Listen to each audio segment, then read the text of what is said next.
Bonjour à toutes et à tous et bienvenue sur le podcast Bien dans ma thèse.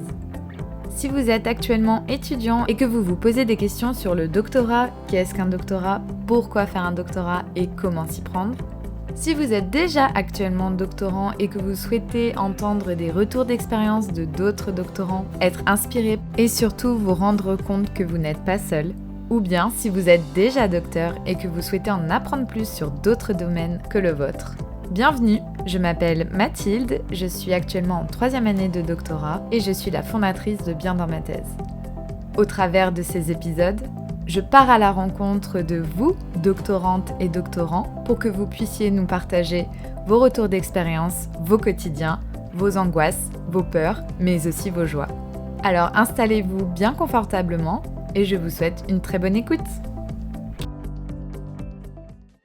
Bonjour David, merci d'avoir accepté d'intervenir dans ce podcast Bien dans ma thèse. Bonjour. Pour commencer, pour savoir un peu pourquoi tu t'es dirigé vers un doctorat, j'aimerais que tu nous parles un peu de ton parcours scolaire, où est-ce que tu as fait tes études et si cette volonté de faire une thèse, ça s'est produit pendant tes études ou en fait si tu t'es retrouvé un peu par hasard dans un doctorat. Alors en fait moi j'avais depuis très longtemps envie de devenir chercheur. Enfin voilà, moi j'ai toujours été passionné de sciences et donc c'était voilà depuis très longtemps. Peut-être je sais pas collégien, j'en sais rien. Et je savais pas très bien à l'époque comment on devenait chercheur, mais et le domaine plus spécifiquement dans lequel j'ai fait ma thèse, c'est quelque chose qui s'est fixé aussi assez tôt parce que j'étais si je me souviens bien, j'étais en prépa et donc je lisais les bouquins de Stephen Hawking et je trouvais ça fascinant et je me disais c'est trop génial, en fait je veux être chercheur dans ce domaine-là. Donc en fait assez tôt j'avais une idée assez précise de ce que je voulais faire et donc j'ai fait une prépa, je suis rentré à l'ENS de Lyon et donc ensuite j'ai fait ce qu'il fallait pour me diriger vers le domaine qui me fascinait, qui était tout ce qui tournait autour de la cosmologie, la théorie quantique, ces choses-là. J'ai eu de la chance parce qu'en fait là où je faisais mes études, il y avait justement un labo où il y avait ce genre de sujet et donc voilà, je trouvais quelqu'un qui a accepté de me prendre en thèse. Et en fait, juste après que j'ai commencé ma thèse, il m'a dit qu'il partait au Canada. Donc en fait, je l'ai suivi au Canada et j'ai fait l'essentiel de ma thèse là-bas. Donc voilà, ça s'est décidé en tout cas, j'avais depuis très longtemps envie de devenir chercheur. Donc l'idée de faire une thèse était assez naturelle et le sujet aussi, je l'avais trouvé assez tôt, on va dire. Ouais. Est-ce que tu te souviens si ta démarche pour rentrer dans le doctorat à l'époque, ça a été difficile? Est-ce que tu as eu accès aux informations assez facilement? Comment ça s'est passé pour toi? Alors oui, c'était relativement facile parce que j'étais dans une école qui traditionnellement forme beaucoup au doctorat. Je ne connais pas les statistiques, mais enfin, disons grosso modo à l'ENS, ça devait être, j'en sais rien, entre 50 et 100% des gens qui continuent en doctorat après le parcours voilà, licence, maîtrise, tout ça. Donc c'était assez naturel. Après, pour trouver les infos, non, j'ai pas eu de difficultés particulières. Et puis voilà, j'avais la chance d'être en contact avec des gens aussi qui ont pu m'aiguiller, me renseigner, répondre à mes questions. Donc tout ça était plutôt sur les rails, on va dire. Ok. Et est-ce que tu peux maintenant nous parler un petit peu plus finalement de ton sujet de thèse? Qu'est-ce que tu as fait? À quoi ressemblaient tes journées? Et est-ce que tu étais bien dans ta thèse à l'époque? Alors mon sujet de thèse, donc ouais, je vais donner le titre pour le fun, hein, c'est modèle de mousse de spin pour la gravité quantique en 3 dimensions. Et donc c'était un sujet de thèse qui s'intéresse à une question qui est assez importante en physique théorique, qui est comment est-ce qu'on unifie la mécanique quantique, donc qui est la théorie de l'infiniment petit, pour le dire vite, avec la relativité générale, qui est la théorie qui sert à décrire plutôt les phénomènes à l'échelle astrophysique et voire de l'univers. Et en fait, ces deux théories-là sont très incompatibles. En fait, ça ne sert pas à grand-chose d'essayer de les rendre compatibles, sauf pour essentiellement deux questions qui sont qu'est-ce qui se passe au centre d'un trou noir et qu'est-ce qui s'est passé au début du Big Bang. En fait, pour répondre à ces deux questions-là, on a à la fois besoin de faire appel à des notions de physique quantique et des notions de relativité générale. Et donc, c'est des questions auxquelles on ne peut pas répondre si on n'arrive pas à unifier ces deux théories. Donc voilà, c'est ce sujet qu'on désigne d'une façon un peu pompeuse, parfois sous le terme de théorie du tout, ce qui est un peu grandiloquent, mais bon. Et donc moi j'ai travaillé, il y a essentiellement, c'est un peu réducteur, mais deux grandes écoles de pensée pour attaquer ce problème. L'école de pensée la plus connue, c'est ce qu'on appelle la théorie des cordes, qui est un sujet voilà, c'est assez connu du grand public. Et puis il y a une autre approche qui est un petit peu moins connue et qui est plus minoritaire, en tout cas aussi dans le monde académique, qui est ce qu'on appelle la gravité quantique à boucle. Et donc voilà, moi j'ai travaillé dans ce domaine-là. Il se trouve que le grand spécialiste de ce sujet-là, c'est un Italien qui s'appelle Carlo Rovelli, mais qui travaille à Marseille. Et donc j'ai fait mon stage de DEA à l'époque avec lui. Et ensuite j'ai fait ma thèse avec Laurent Fredel, qui est un autre spécialiste de ces questions-là. Et donc pour la petite histoire, c'était ce qui était assez drôle, c'est qu'en fait au moment où j'ai commencé ma thèse, au Canada, il y a le PDG et fondateur de BlackBerry, qui était une entreprise qui marchait très fort à l'époque, qui marche beaucoup moins maintenant, mais qui a décidé de donner, je crois, 150 millions de dollars de sa fortune personnelle pour créer un institut de recherche en physique fondamentale, qui s'appelle le Perimeter Institute, qui existe toujours. Et donc, en fait, au moment où j'ai commencé ma thèse, il ouvrait le Perimeter Institute et mon directeur de thèse a été convié à faire partie de l'équipe là-bas. Et donc, c'est pour ça que je me suis retrouvé un peu dans cet endroit complètement bizarre D'accord. Pour ma thèse. Du coup, tu as été plusieurs années loin de la France. Finalement, tu as fait toute ta thèse au Canada? Alors, pas complètement, parce que j'avais une bourse de thèse dans laquelle il y avait un monitorat, donc je devais faire des enseignements. Et donc, il fallait que je concilie ça. Donc, je faisais des enseignements à l'Université de Lyon, et puis à Lyon 1, et puis à l'ENS aussi. Et donc, il fallait que je m'arrange. Donc, je m'arrangeais pour caser les enseignements sur 2 ou 3 mois condensés que je passais en France. Généralement, je visais entre janvier et mars parce que c'est pas la période la plus sympa au Canada. Ouais.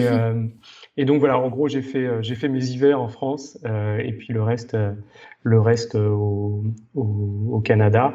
Voilà, sachant que, pareil, la rédaction de thèse, en fait, je l'ai faite. Je suis revenu en France pour faire la rédaction. Et elle a duré combien de temps ta thèse, du coup? Est-ce que c'était une durée normale pour la France ou au contraire tu t'es aligné aux durées canadiennes? Non, alors c'était une thèse qui était administrativement en France, donc Ouais, j'étais ok. physiquement là-bas, mais c'était administrativement en France. Et donc elle a même duré un petit peu moins que 3 ans parce que j'ai soutenu de mémoire. Non, j'ai commencé à bosser en fait. Voilà, après, comme j'ai pas continué dans l'académie, j'ai commencé à bosser en avril. Donc voilà, essentiellement en avril de ma 3e année, j'avais fini de rédiger. J'ai soutenu un peu plus tard. Et pour le côté un petit peu social, le fait d'être comme ça entre 2 pays, comment ça s'est passé pour toi à l'époque, tes interactions avec d'autres doctorants, ta vie finalement d'étudiant en fait? Ouais. Alors il y avait un côté qui était très sympa, qui est que j'étais dans un endroit qui était vraiment qui était en train de devenir et qui est vraiment devenu maintenant un endroit majeur pour le domaine. Donc il y avait beaucoup d'étudiants du monde entier, enfin beaucoup pas tant que ça non à l'époque, mais il y avait un certain nombre de personnes qui arrivaient du monde entier pour travailler dans cet institut.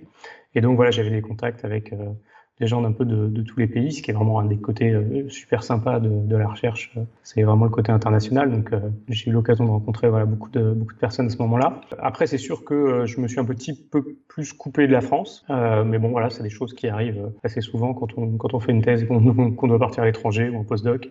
Et donc voilà, ça a été un peu différent. Mais... Ok, et juste une dernière question plus sociale.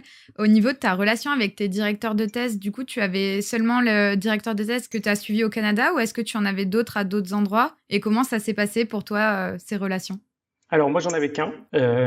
J'étais son premier étudiant en thèse et on avait, alors je sais que c'est pas, les politiques varient suivant les labos et les disciplines, mais en tout cas à l'époque dans le labo de physique théorique dont je dépendais administrativement, la règle était pas plus d'un étudiant en thèse par directeur de thèse. Donc du coup on avait une relation vraiment très très proche, c'est-à-dire qu'on travaillait de façon quotidienne ensemble. Y compris quand j'étais en France et lui au Canada, parce que voilà, finalement c'était un moyen même pour certains aspects assez efficace, c'est-à-dire que voilà, le soir je lui envoyais ce que j'avais fait et puis lui il continuait à rebosser dessus, puis il me renvoyait des choses que je retrouvais le lendemain matin. Et donc voilà, enfin bon, donc moi je faisais de la physique théorique, j'ai pas vraiment expliqué ce que c'était mon quotidien, mais c'était purement voilà des calculs, vraiment papier crayon quoi, craie et tableau. Et donc finalement c'était une manière de travailler qui était assez efficace. Donc voilà, et je pense que c'est, en tout cas pour moi, ça a été un truc important d'avoir cette relation avec lui qui n'était pas un truc dilué, mais qui était vraiment voilà, un travail de proximité quotidien. Et voilà, ça a été assez fructueux parce qu'on a écrit 5 papiers ensemble pendant la thèse, ce qui était plutôt pas mal pour l'époque. Et donc voilà, ça a été une relation assez proche. Ouais, j'allais y venir à la question de la rédaction. Tu l'as ressenti comment, ta rédaction de thèse? Bon, je suppose, du coup, si tu as écrit des papiers, c'était assez aisé pour toi? Tu avais déjà matière à rédiger? Oui, alors en fait, donc déjà la rédaction de thèse, elle s'est passée dans un contexte un peu particulier, qui est que, en gros, au mois de décembre de ma troisième année, j'ai décidé que je voulais pas poursuivre dans l'académique. Et donc je suis rentré en France. De toute façon, j'avais prévu de rentrer en France à ce moment-là. Il me restait, je crois, quelques enseignements à faire. Donc j'ai commencé à rédiger début janvier. Et, et donc voilà, je rédigeais en sachant, en étant déjà fixé, hein, enfin en partie sur mon avenir. Et en fait, on avait écrit effectivement plusieurs papiers, donc c'était assez naturel. Et puis, mon directeur de thèse m'avait fait faire un truc aussi pas mal, c'est qu'en fait, il m'avait fait écrire les premiers chapitres un peu au cours de la thèse. C'est-à-dire qu'il y a un moment donné où on parlait encore de choses qui étaient un peu les bases du sujet, c'est-à-dire pas des choses que j'avais produites moi. Et en fait, je me souviens encore du jour où il m'a dit, bah là, tu vois, en fait, t'es un peu en train d'écrire le premier chapitre de ta thèse. Et je me suis dit, ah ouais, en fait, c'est un bon exercice. Et donc, voilà, j'ai ouvert le traitement de texte et j'ai écrit le premier chapitre. Alors, juste après, j'ai fait des changements, mais en fait, il y a déjà des choses que j'ai écrites dès le début, toute la partie un peu, entre guillemets, biblio, présentation du sujet, etc. Et je trouve que c'est peut-être même encore plus facile à écrire. En tout cas, on l'écrit mieux quand c'est encore frais, parce que on se souvient de à quel point Oui. c'était dur à comprendre. Et donc, Oui, c'est probablement plus pédagogique que quand on est après plus aguerri. c'est vrai. Bon, bah parfait, tu as fait la parfaite transition. Du coup, pourquoi l'industrie et pas l'académique? Pour être tout à fait clair, c'était un choix de résigné, c'est-à-dire que mon souhait premier, ça aurait été de faire poursuivre dans l'académique. Rétrospectivement, je pense que j'ai bien fait, mais en tout cas à l'époque, voilà, je voulais faire de la recherche enfin académique. Et la raison, c'est que en fait, les perspectives d'y arriver étaient vraiment trop faibles. Je me Même à souviens. l'époque? À l'époque, je me souviens très bien que en physique théorique, donc c'était la section 02 du CNRS, je ne sais pas si c'est toujours la même terminologie, il y avait de mémoire 2 postes et 120 candidats. Ok. J'en ai rediscuté il n'y a pas longtemps avec quelqu'un. Je crois que cette année ou l'année dernière, il y avait 5 postes et 250 candidats. Ouais. Voilà. Et donc, en gros, le jeu, si je voulais jouer le coup, c'était quoi? C'était faire au minimum 3 ans de postdoc dans au moins 2 endroits différents. Et si je faisais ça, là, j'estimais que j'avais peut-être 10% de chance d'avoir un poste académique. Et je trouvais que c'était assez cher payé, parce que voilà, j'avais passé déjà 3 ans loin de la France et donc loin de ma femme, qui n'était pas encore ma femme à l'époque, et donc me refaire 3 ans de postdoc encore à l'étranger, voilà, je trouvais ça un peu cher payé pour avoir seulement 10% de chance d'y arriver à la fin, même 20%. Hein. Et il y a un autre facteur enfin donc voilà, je trouvais ça trop compliqué, enfin trop cher. Et un autre truc qui a joué aussi, c'est que se reconvertir, notamment dans la recherche industrielle, ou sortir d'une thèse dans un sujet un peu exotique, c'est jouable. Se reconvertir après avoir fait 3 ans de thèse et 4 ans de postdoc sur un sujet exotique, ça devient beaucoup plus compliqué. Donc c'est un peu qui tout double. C'est-à-dire qu'à partir du moment où on décide de jouer le coup, enfin voilà, c'est le saut dans le vide. Et donc voilà, je trouvais que c'était j'avais très envie de faire de la recherche académique, mais je trouvais que c'était trop risqué et trop de sacrifices personnels. Et je crois savoir que la situation ne s'est pas franchement améliorée. Ouais, c'est marrant parce que nous, la vision qu'on nous donne, c'est on pensait justement qu'il y a un moment, c'était mieux et que ça se dégrade de plus en plus, mais visiblement, vu ce que tu me dis, c'était toujours compliqué, quoi. Non, alors, il y a une époque où c'était plus facile. Moi, c'était entre guillemets déjà difficile parce que je pense lié en partie au domaine.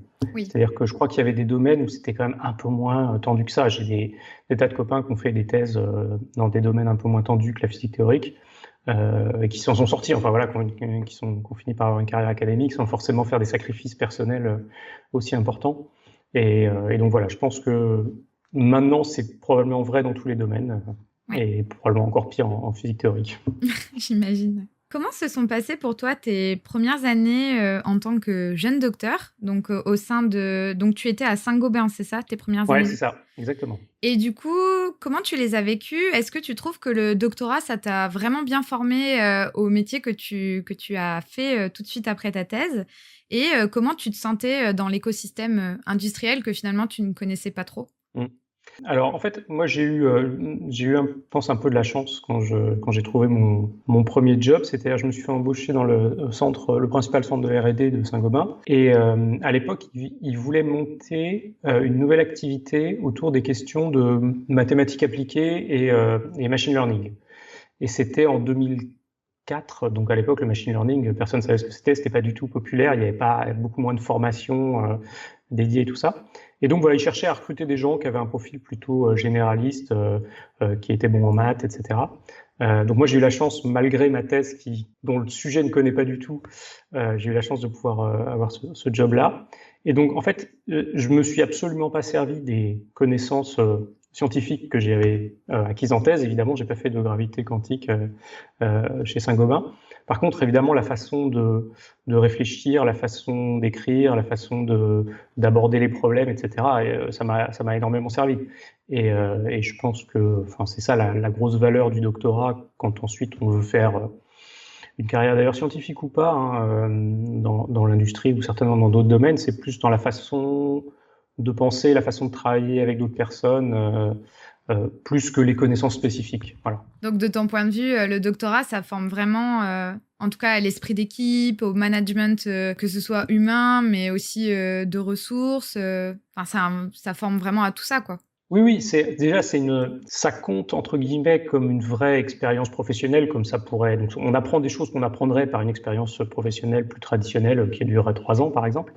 Mais on apprend aussi des façons spécifiques d'aborder les problèmes, de scoltiner un problème très compliqué de façon très profonde, c'est-à-dire qu'on va vraiment au bout des choses. Évidemment, la manière de réfléchir, d'essayer de trouver des solutions, de travailler à plusieurs. Alors c'est vrai que moi j'ai beaucoup travaillé de façon internationale, hein. On avait des relations avec des chercheurs de tous les pays. C'était une communauté assez petite et assez répartie dans le monde. Et donc voilà, le fait de travailler à plusieurs, aussi basiquement le fait de parler anglais. Enfin, j'ai fait ma thèse au Canada anglophone, hein, c'était près de Toronto. Donc ça a été aussi un truc que j'ai appris comme ça. Donc oui, je crois vraiment que la thèse, même pour des métiers qui seront pas forcément de la recherche pure et dure derrière, nous apprend des choses et des compétences spécifiques qui sont super utiles et que je recommande, ça c'est sûr. Quel est ton point de vue par rapport à l'embauche des jeunes docteurs dans le milieu industriel? Parce que c'est un sujet assez préoccupant. Il y a beaucoup d'associations maintenant qui se mettent en place pour justement favoriser, engager le recrutement de jeunes docteurs. Il y a même des bourses qui sont allouées aux industries pour qu'elles puissent embaucher des jeunes docteurs. Ouais. Quelle est ta vision? Est-ce que tu trouves que ça a beaucoup évolué par rapport à quand toi tu es rentré dans l'industrie et à maintenant? Alors, moi, j'ai eu la chance en fait, chez Saint-Gobain, l'image des docteurs, pour le dire comme ça, était déjà bonne. Il y avait une vraie volonté de recruter des docteurs, notamment dans le centre de R&D principal qui travaillait sur les problèmes les plus amont, on va dire. Donc, je suis arrivé dans un environnement où déjà on attribuait quand même une certaine valeur au doctorat. C'est pas vrai de toutes les boîtes. Ça bouge de plus en plus. Enfin, j'ai eu l'impression que ça ne faisait que s'améliorer. Effectivement, il y a deux mécanismes, à mon avis, qui expliquent ça. Donc, le premier, c'est les bourses CIFRE, c'est, je pense, ce à quoi tu faisais allusion, qui sont des financements de doctorat qui sont... en fait, c'est un doctorat qui est cofinancé par une entreprise. Donc, le doctorat va se passer principalement, enfin pas toujours, hein, mais principalement dans le labo académique, mais avec des liens forts avec le labo industriel. Et c'est un super mécanisme parce que ça permet de voir un peu les deux côtés de la barrière. Pour les industriels, c'est un moyen, entre guillemets, de mettre un pied dans cet écosystème-là. Et donc ça, c'est quelque chose qui marche très très bien. Et alors notamment chez Saint-Gobain, chaque année, il y avait sur toute la boîte, je sais pas, peut-être une quinzaine ou une vingtaine de CIFRE qui étaient démarrés. Maintenant, aujourd'hui, je travaille chez Ubisoft et on en fait aussi quelques-unes chaque année. Donc ça, je pense, c'est un super mécanisme. Et je ne sais pas si c'est pareil dans toutes les boîtes, mais en tout cas, à l'époque, chez Saint-Gobain, quand on faisait une thèse en CIFRE, c'était, sauf problème, la quasi-garantie d'être embauché derrière, en fait. Donc, c'était très, très bien pour tout le monde.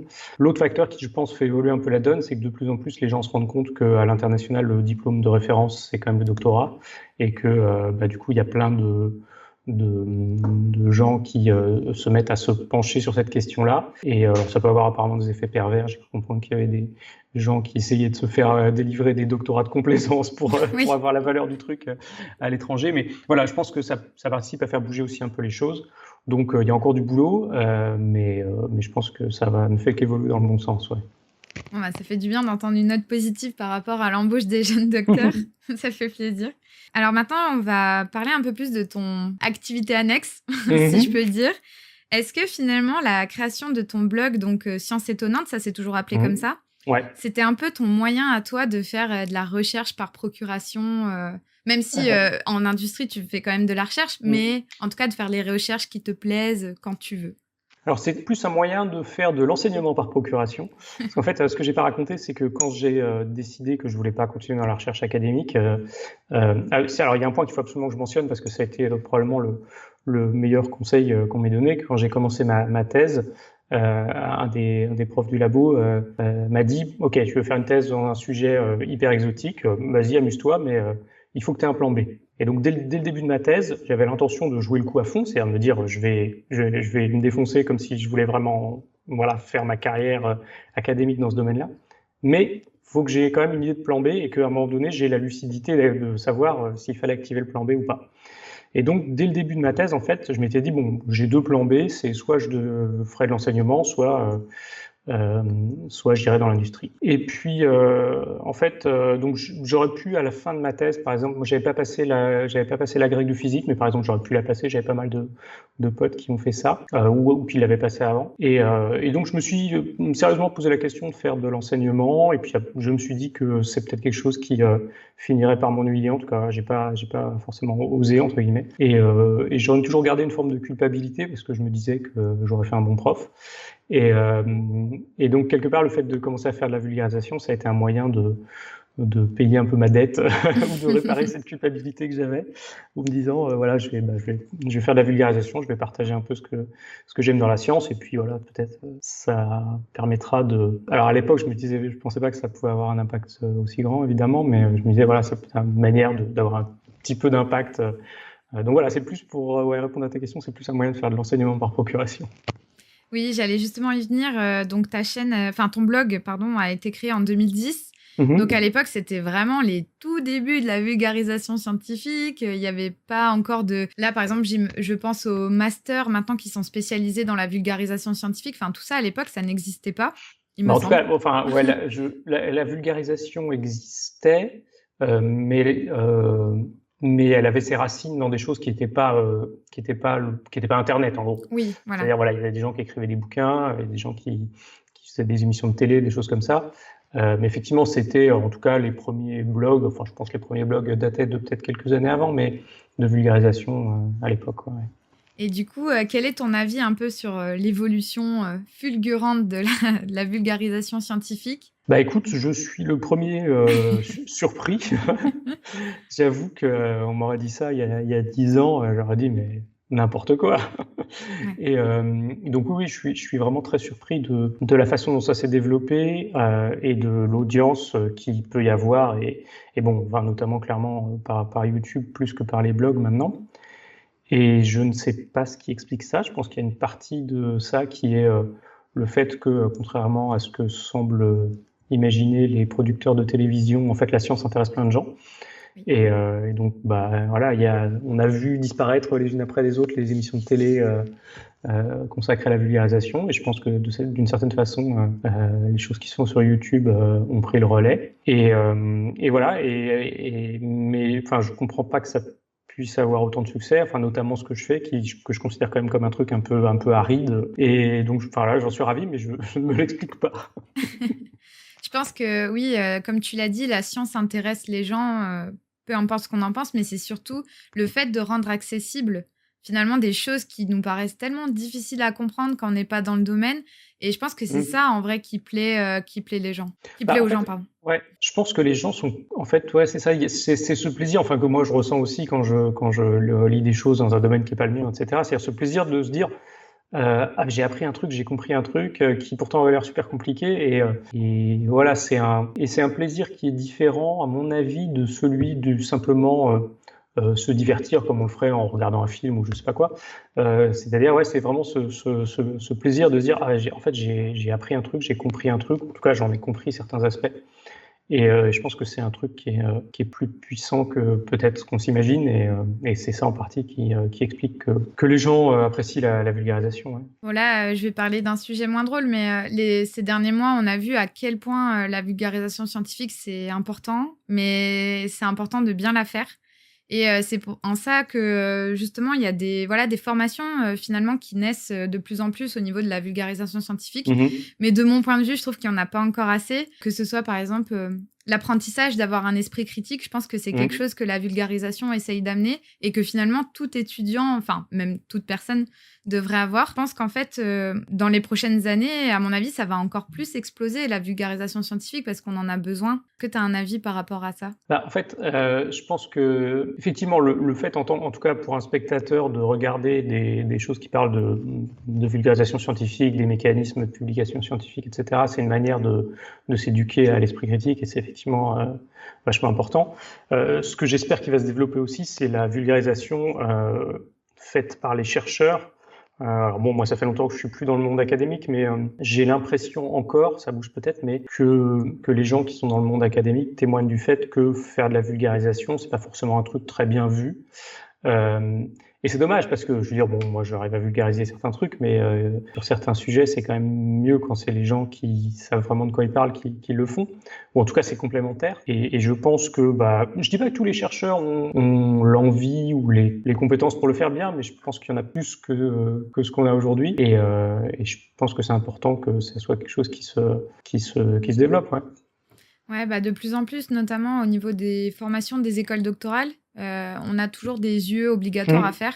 Et il y a de plus en plus des formations sur la vulgarisation scientifique, sur le fait de finalement savoir s'exprimer, parce que comme tu dis, c'est vrai que bon, c'est dommage parce que des fois, soit les chercheurs ne veulent pas juste tout simplement partager ce qu'ils font, mais surtout des fois juste parce qu'ils n'arrivent pas à rendre ça accessible au grand public, entre guillemets. Ouais.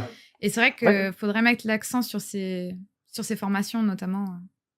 Moi, c'est un truc qui m'a passionné très tôt, cette idée de rendre accessible ce que je faisais, parce que je me souviens très bien d'un événement particulier. En fait, dans mon labo de physique, il y avait un truc qui existe certainement à plein d'autres endroits, il y avait une journée dédiée dans l'année où tous les étudiants en thèse présentaient leur sujet à tout le labo.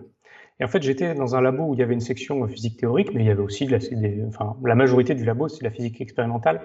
Et il y avait un peu cette frontière qu'on trouve parfois entre ces deux mondes-là, où je vais donner un peu dans la caricature, mais c'est un peu les théoriciens, ou de toute façon les expérimentateurs, ils appuient juste sur les boutons de la manip, et puis les expérimentateurs, de toute façon les théoriciens, ils racontent que des conneries, tout ça. Et donc je m'étais dit, merde, j'arrive là-dedans, et moi j'arrive avec un sujet ultra théorique, et je m'étais dit, je me mets comme défi, voilà, d'essayer de faire une prestation où les gens se disent en fait c'est intéressant ce qu'il fait, ou tiens j'ai compris alors que d'habitude on ne peut rien. Et donc je me souviens très bien de ce truc. J'avais 15 minutes quoi, comme tout le monde, et j'avais préparé comme un fou, et à la fin j'avais eu plein de compliments, et ça avait été vraiment un déclic important pour moi, parce que je m'étais dit en fait là j'ai fait un truc, et en fait ça m'a fait prendre assez tôt conscience du fait que c'était aussi, entre guillemets, une arme, c'est un peu violent, mais tu vois, enfin, le fait de faire ça bien, c'était aussi important que certaines autres compétences de pure recherche. Et c'est un truc que j'ai encore plus ressenti dans le monde industriel, où en fait, dans le monde industriel, en R&D industriel, on se retrouve souvent à devoir parler de son travail à des gens qui ne sont pas des chercheurs. En général, la recherche académique, on s'adresse aux 30 spécialistes mondiaux du domaine qui connaissent tout par cœur. Et donc, en R&D industriel, c'est pas du tout le même type de communication.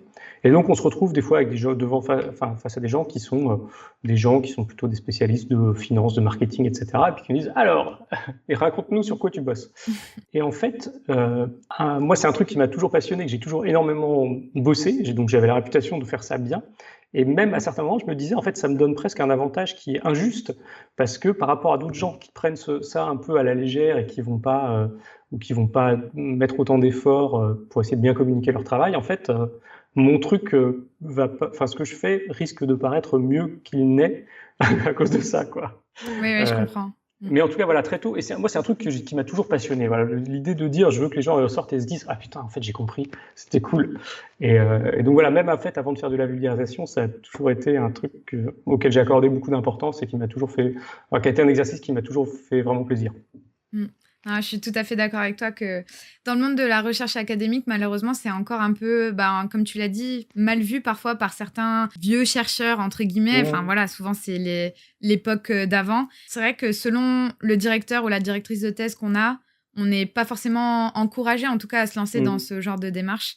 Et ouais, limite, ça devrait être obligatoire, quoi. Comme le fait qu'on ait des formations d'éthique de la recherche, ça devrait être obligatoire d'avoir une formation de vulgarisation scientifique.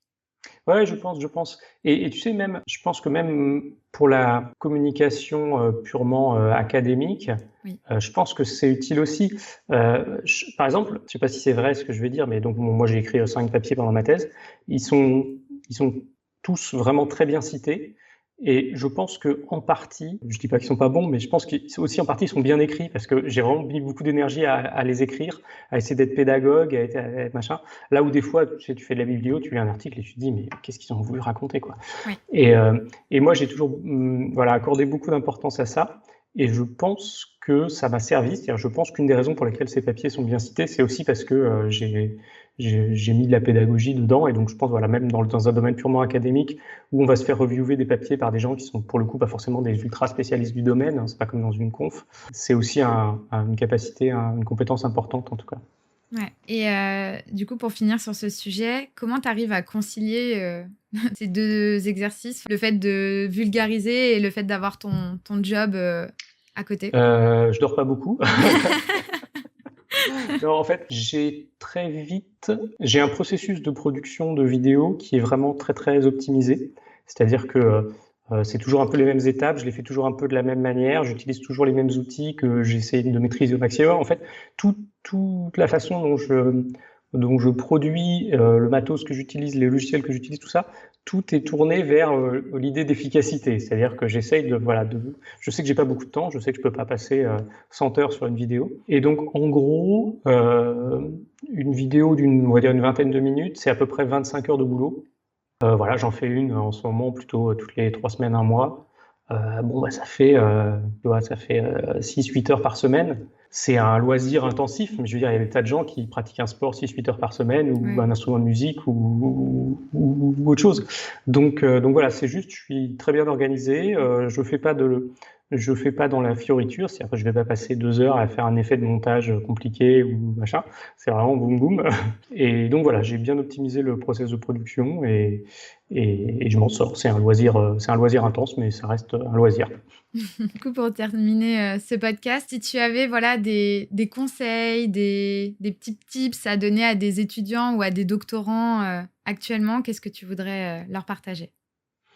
Il y a déjà ce qu'on a mentionné, donc avoir un plan B, ça c'est très très important. Il y a l'importance de la communication. Pareil, un conseil classique, mais qui est vraiment très important, c'est souvent on me demande comment on choisit une thèse, une bonne thèse, etc. Et moi, un conseil qu'on m'avait donné à l'époque, c'était il y a 3 choses importantes, c'est le directeur de thèse et le directeur de thèse, ou la directrice évidemment. Et je pense que, je ne sais pas si c'est un conseil qui est toujours valable, mais je pense que ça l'est, c'est-à-dire que ça conditionne énormément de choses qui vont du sujet, de la façon dont on va bosser, de l'impact de ce qu'on peut faire, etc. Donc voilà, ça c'est un truc super important. Et c'est dur à dire parce que souvent on a envie de regarder le sujet. C'est-à-dire moi j'avais juste envie, il y a un sujet dans lequel je voulais bosser. Et j'ai un peu l'impression que je suis tombé sur un bon directeur de thèse, mais j'aurais pu prendre n'importe qui quelque part. Et des fois peut-être de se restreindre un peu sur le sujet en se disant en fait je vais plutôt m'orienter vers cet autre sujet qui me plaît un petit peu moins parce que là j'ai un vrai bon fit avec le directeur, la directrice de thèse. Ça c'est, je pense, un truc important. Ouais, je suis tout à fait d'accord. Merci David. Mais c'est un plaisir. Merci à toutes et à tous d'avoir suivi ce nouvel épisode. Donc pour rappel, on se retrouve chaque semaine pour un nouvel épisode. Et pour la semaine prochaine, je vous retrouve en compagnie d'une doctorante qui fait actuellement sa thèse en droit de la santé. Donc oui, on va changer de registre. N'hésitez pas à suivre l'actualité de Bien dans ma thèse sur les différents réseaux sociaux comme Twitter ou Instagram. Et je vous retrouve la semaine prochaine.